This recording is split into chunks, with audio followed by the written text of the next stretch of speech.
All right, finally got a little bit of free time on my hands. Tonight, week 13 ended. So we're going to do that, and then we're going to go for the week 14 picks. Uh, so, Thursday night, Dallas played New Orleans, and this was a shocker. This is definitely where I picked the wrong team. Dallas ended up punking New Orleans 13-10 down in Dallas. This is a shocker. The Saints have never really scored that low of points, and I didn't think the Saints would lose in Dallas, but they did. Okay, that was annoying. Sorry.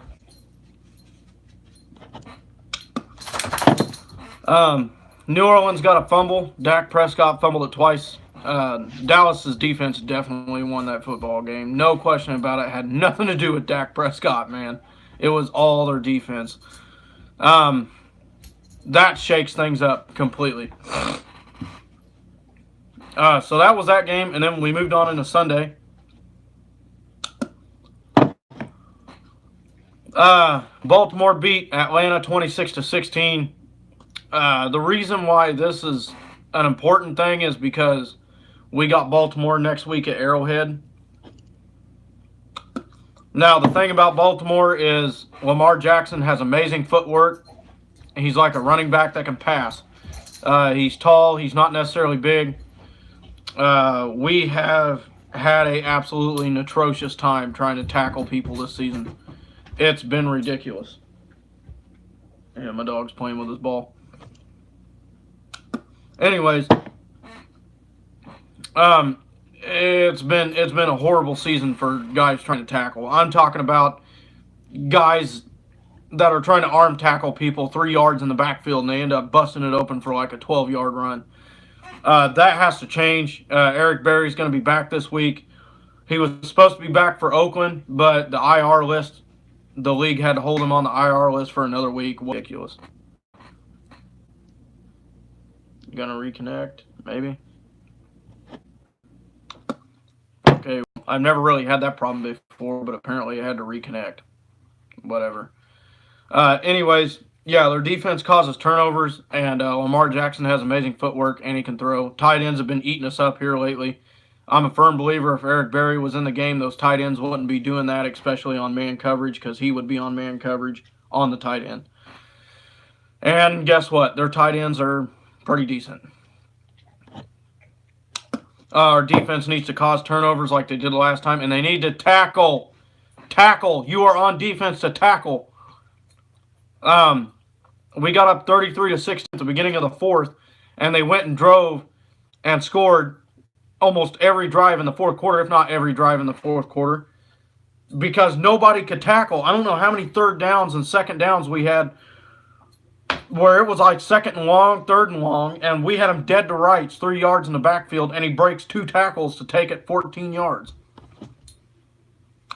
Ridiculous. And that's just Jalen Richard. Anyways, moving on. Denver ended up getting past Cincinnati 24-10. The Rams beat the Lions 30-16. The Cardinals ended up beating the Packers 20-17. Houston ended up getting past the Browns 29-13. Jacksonville got past the Colts 6-0. Yeah, okay, Colin Cowherd said that Andrew Luck is the MVP. Or Drew Brees is the MVP. Andrew Luck is right behind him, and then there's nobody else. And the reason for that being is because Patrick Mahomes throws interceptions in big games. Okay, well, Colin, let me tell you something. Number one, it's the first year. It's the guy's first year starting. And number two, he threw interceptions in those games and still only lost by 3. 3! He threw 3 again. He threw 3 interceptions against the Rams and lost by 3. It's his first year starting.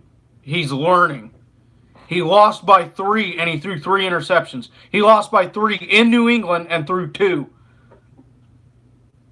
And you're going to take him out of the MVP race because of that? What if they come to Kansas City and we end up beating them? and he throws intercept. Then what are you going to say? Andrew Luck being an MVP, he didn't even start playing until halfway through the season, and he got punked by Jack. Anybody remember that game? Kansas City played Jacksonville 30-14. No. And Patrick Mahomes got donutted. He didn't even throw. Well, he threw. What was it? Did he even throw a touchdown? I don't think he threw a touchdown pass that game, and he threw 2 picks. We still won 30-14. So that's that. Drew Brees being an MVP, no question. He should be in the race. He's got 2 picks. He's got like 27 touchdowns or something like that. I don't know the exact stats. But Pat Mahomes, 41 touchdowns, 10 picks. We're not even done with the season, let alone the playoffs. Really? First year starting? Goes to Foxborough, throws 2 picks and only lose by 3. Go to LA, throw 3 picks, lose by 3. Really? You're gonna count him out of the MVP race? This dude's on pace to break 57 touchdowns if he throws 4 in every single game. Manning is sitting at 52. Let that sink in. If he throws 4 in every single game, he'll break 57. Manning was at 52. Let that sink in. And by the way, he had a game where he threw no touchdowns at all. And I think he may have had 1 or 2 where he threw 1. Think about that. That's impressive. I don't care if it's Peyton Manning. I don't care if it's Mark Sanchez. It's impressive. And to call Andrew Luck an MVP just absolutely blows my damn mind.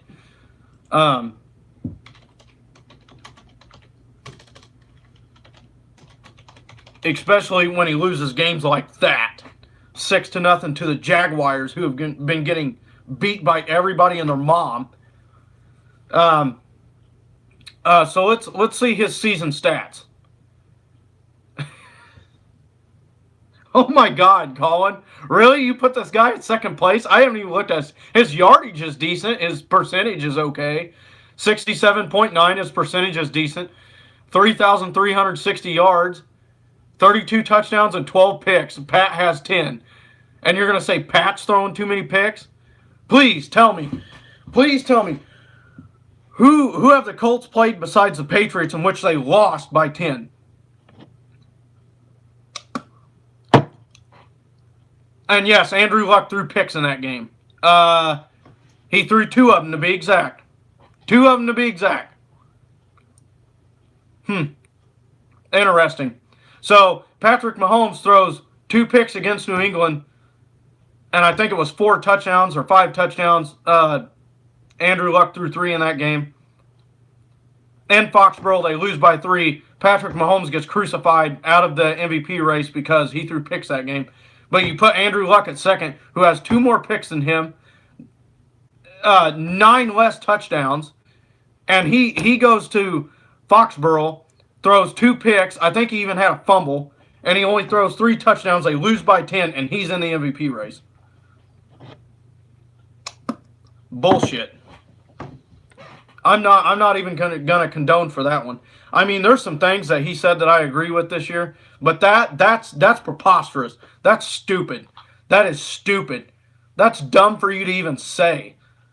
Absolutely ridiculous. You need to get off of this wagon, dude. I don't know what you like so much here, but you need to get off of it because stats speak.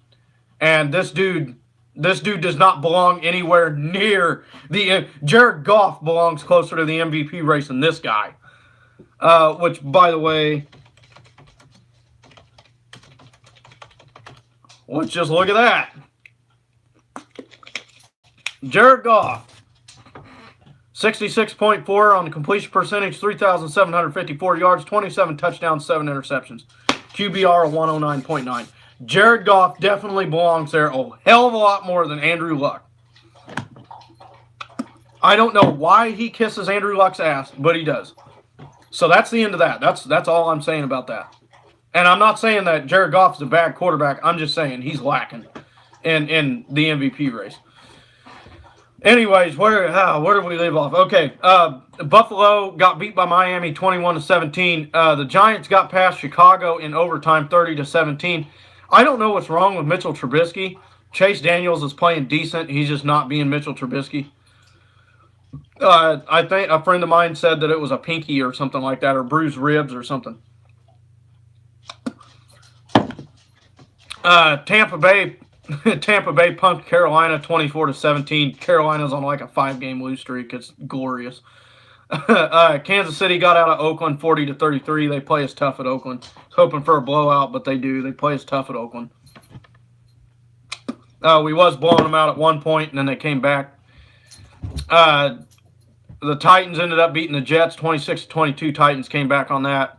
New England beat Minnesota 24-10 in Foxborough. Seattle absolutely crushed San Francisco 43-16.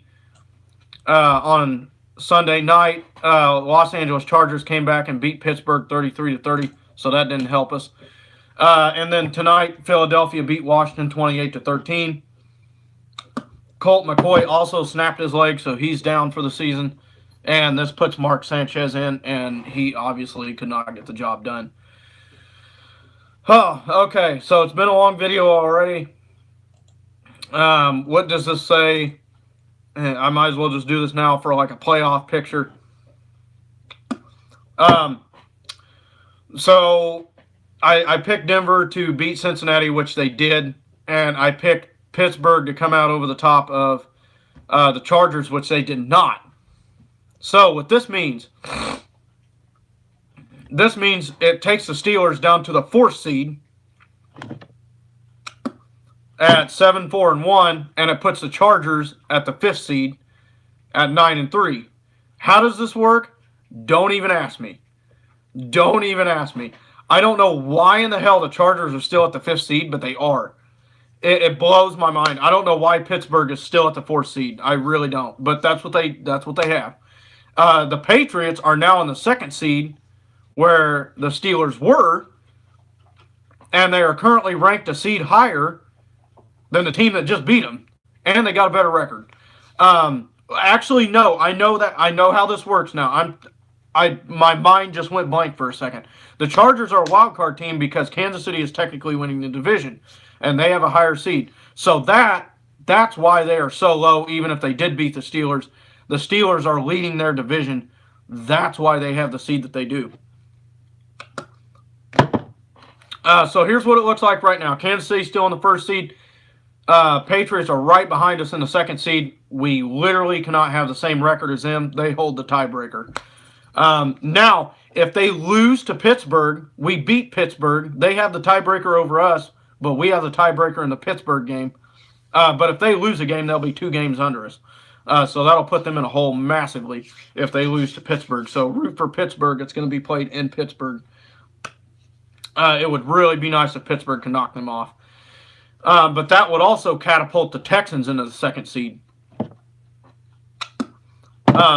As goes for the wild card, the Chargers will be playing at Pittsburgh again, which is strange. But that's where it would be at, and the Ravens would be playing at the Texans in the wild card right now. If you're an NFC fan, I can look at that too. The Rams obviously have the 1st seed. They've clinched it. That's done and over with. They haven't clinched the 1st seed, but they clinched a playoff berth and a division win. They have already won their division. The Saints are in the number 2 seed at 10-2. They could overtake the Rams if the Rams lose because they got the tiebreaker. The Seahawks will be traveling to Dallas, and the Vikings will be traveling to the Bears, in which the Bears already beat the Vikings once. Kansas City would get the lowest seed of the wild card. So in this case, the highest seed in the wild card is the Houston Texans. So we absolutely would not play them, period. There's no way. There's no way we could play the Houston Texans. They are the highest seed in the wild card. We get the lowest seed. The only way we could play a team remotely close to Houston is if Houston gets beat. Now, the Patriots on the other side, since they're in the 2nd seed, they would get the highest seed So they're more likely to get Houston, but it would be at Foxborough again. I think the Texans are more rounded off this time, and I think they'd be a lot more likely to beat the Patriots in Foxborough. I honestly think between them and the Chargers, I would say those two teams are more likely to go to there and win. I would lean towards the Texans, though. They only lost by 7 in a defensive game earlier this season. I think the Texans would definitely have it. The Chargers, if they were playing in L.A., it may be a little bit different, but Phillip Rivers likes playing on the road.